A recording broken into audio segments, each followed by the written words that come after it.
কি করেছো আমার রাজ্যের হাল? আমার রান্না করা বিরিয়ানি খেয়ে তুমি করেছো কি হাল? এখন আমি ঘুম থেকে উঠে কি খাবো তোমাদের বাল? কে খেয়েছে সেই বিরিয়ানি, আমার রান্না করা বিরিয়ানি? জনাব, বন্দি করো তাকে। পারবো না মহারাজ। কেন পারবে না, কেন পারবে না? আমি কি তোমাকে বেতন দিয়ে রাখিনি? এখনো 3 মাসের বেতন বাকি রয়েছে জাহাপনা। কে বলেছে? এত বড় মিথ্যা অপবাদ আমার প্রতি কে দিয়েছে?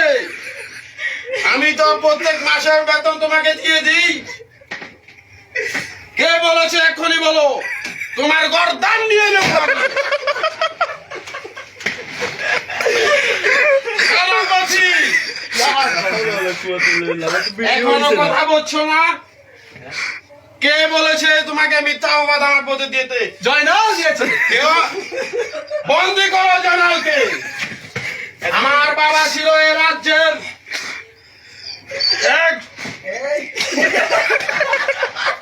বলুন। আমার বাবা ছিল এই রাজ্যের রাজা, তার উত্তরসূরি হিসাবে আমি পেয়েছি এই রাজ্যের রাজা।